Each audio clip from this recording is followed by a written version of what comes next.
stomach with sharp, pointed scissors. Sedated, restrained, and transferred to a restraining cell. 10th May. Transferred to the agitated ward for observation. Isolation, insulin shock therapy. 25th September. Positive response to treatment. She replies to questions and remembers what happened, but doesn't want to give explanations. She claims to have memory lapses, entire days about which she remembers nothing. She appears to be anxious and seeks reassurance. She fears to have done monstrous things in the periods about which she has no memory.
November 11th, 1942. The patient speaks very little, refuses food, force-fed with nasal cannula. 2nd February 1943. The lack of kerosene for heating and the shortage of sufficient food is causing a lot of victims in the institution. War spares nobody, not even these alienated creatures. Despite her young age, this patient has become ill because of the cold and malnutrition.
In here, nobody laughs.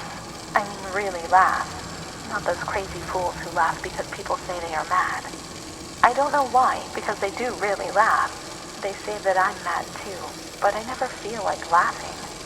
In the past, people laughed at me. But they were right, you know?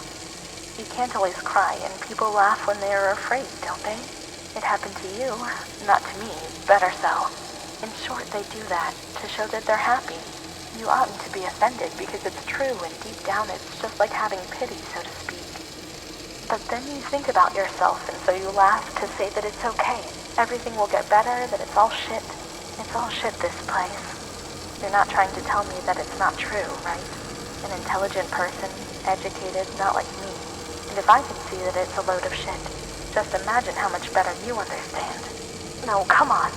No, I feel fine here, you know? After all, I can do anything I want or say anything I want. No, come on, no, I feel fine here, you know? After all, I can do anything I want or say anything I want.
August 1942.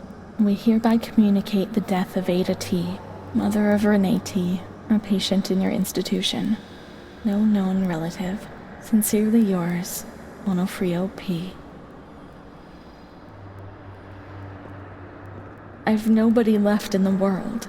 Nobody at all. Solitude is very strange. It muffles everything, slows it down. It's an endless scream which doesn't emit any sound. A silent shout. I can't stop looking at myself. I will never leave this place. There's nobody for me out there. These walls have become my skin, and the wretched desperation within them is my soul without a voice. Here, nobody weeps anymore. How I would love to feel life, desperation, anger. I've stopped dreaming, daydreaming, maybe even thinking. I've lived in a reality which has corroded me, depriving me of everything, even of my capacity to feel pain.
5th May 1943.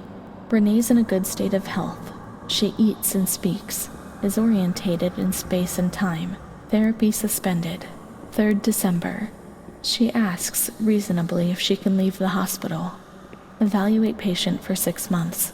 2nd May 1944. Discharge denied, despite favorable psychiatric opinion.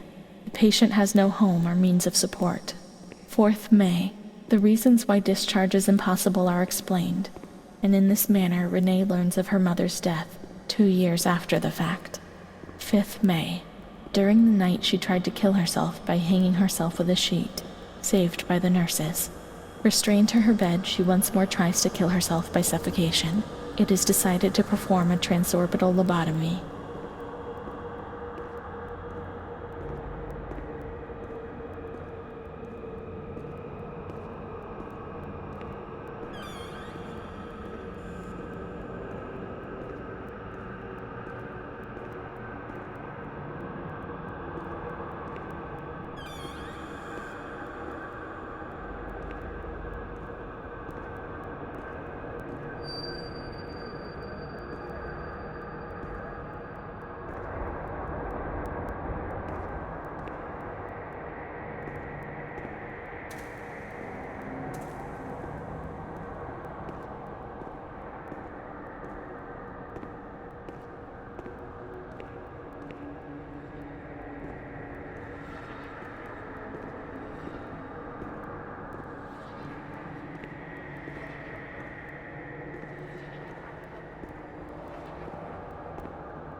10th of June, 1944.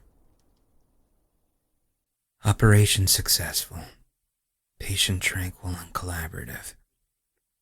Motor coordination capacity reduced, but she's improving.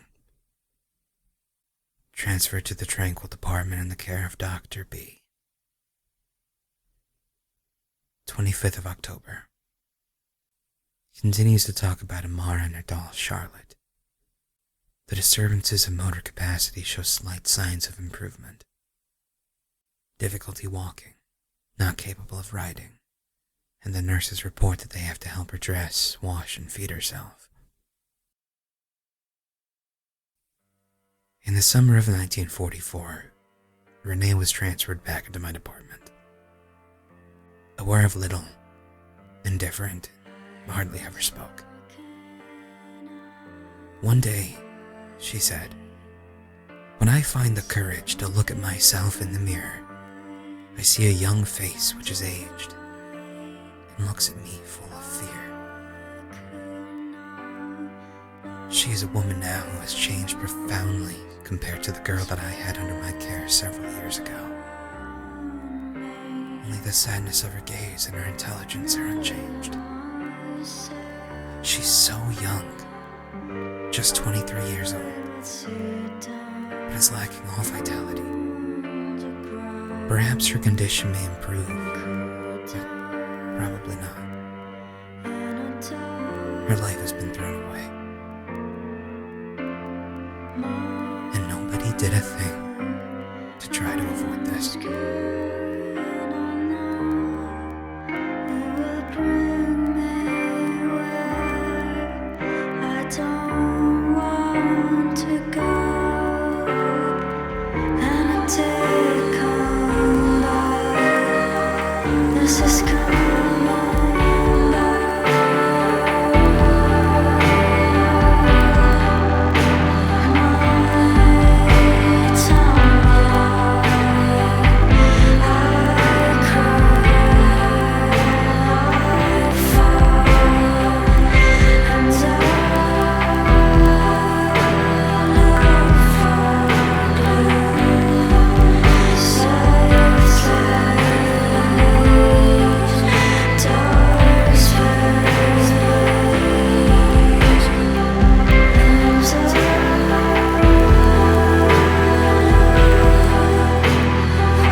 What's happened?